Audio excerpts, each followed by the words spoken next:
গাছের পাতায় সূর্যের ঝলকানি, এক তরুণী মেয়ে ধীরে ধীরে হাঁটছে। কালো শাড়ি পরা, মুখে হালকা হাসি, দেখে মনে হবে সাধারণ মেয়ে, কিন্তু আজকের এই মেয়েটাই পুরো জেলার ডিস্ট্রিক্ট ম্যাজিস্ট্রেট মেঘলা চৌধুরী। মেঘলা অফিসের কাছ থেকে একটু দূরে বেরিয়ে হয়েছে, চারপাশে তাকিয়ে পুরনো দিনের কথা মনে পড়ছে। হঠাৎ তার চোখ আটকে যায় এক বৃদ্ধা মহিলার দিকে।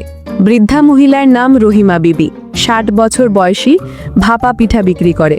মেঘলা কাছে গিয়ে বলে, মা, পিঠা কত? রহিমা বিবি উত্তর দেয়, বাবা, দুটো 20 টাকা, গরম আছে। মেঘলা বলে, একটা দাও তো, ছোটবেলার কথা মনে পড়ছে। রহিমা পিঠা দেয়। মেঘলা এক কামড় খায়, ছোটবেলার স্মৃতি মনে পড়ে। ছোটবেলায় কতই না খেয়েছি রাস্তার ধারে পিঠা। ঠিক তখনই বাইকের আওয়াজ। ইন্সপেক্টর কমল দাস আসে। সে বলে, ওই বুড়ি, পিঠা দে। কমল দাসকে দেখে রহিমা বিবি যেন ভয়ে পেয়ে যায়, তার গলা শুকিয়ে যায়। রহিমা কাঁপা হাতে পিঠা দেয়। কমল দাস একের পর এক 4টা পিঠা খায়।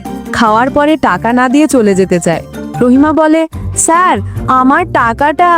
কমল দাস রেগে গিয়ে বলে, এই বুড়ি, তোর এত বড় সাহস, তুই আমার কাছে টাকা চাইছিস? জানিস না আমি কে? এখানে বিক্রি করতে হলে আমাকে ফ্রিতে খাওয়াতে হবে। রহিমা বিবি বলে, স্যার, আমি গরিব মানুষ, আজ ওষুধ কিনতে হবে, টাকাটা না দিলে আমি ওষুধ কিনবো কিভাবে? কমল দাস রেগে গিয়ে রহিমা বিবির ঠেলায় লাথি মারে। পিঠা ছিটকে যায় রাস্তায় এবং ঠাস করে এক চড় বসায় রহিমা বিবির গালে। এসব দেখে মেঘলা বলে, আমার এলাকায় সাধারণ মানুষ প্রতিদিন পুলিশের হাতে নির্যাতিত হয়, আর সেটা আমি জানি না? সে রাগান্বিত হয়ে এগিয়ে এসে বলে, আপনি আইনের মানুষ হয়ে অন্যায় করছেন, আমি আপনাকে আইনের আওতায় আনবো। কমল দাস বলে, তুই কে রে যে আমাকে আইন শেখাবি? মেঘলা বলে, আইন শেখাই না, শুধু মনে করিয়ে দিই।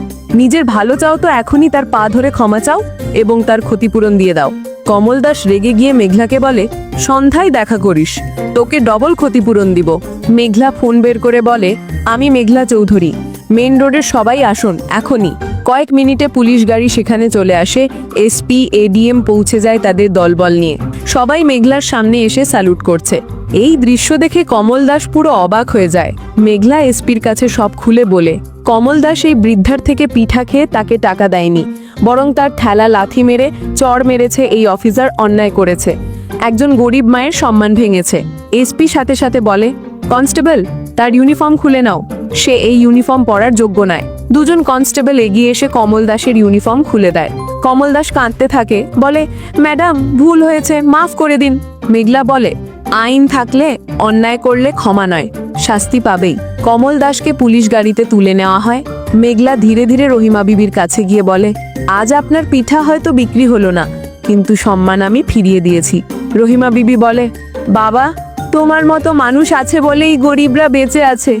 আল্লাহ তোমার জীবন সুখে ভরে তুলুক। গল্পটি যদি আপনাদের ভালো লেগে থাকে তাহলে ভিডিওতে একটি লাইক দিন এবং কমেন্ট করে জানাবেন কেমন লেগেছে।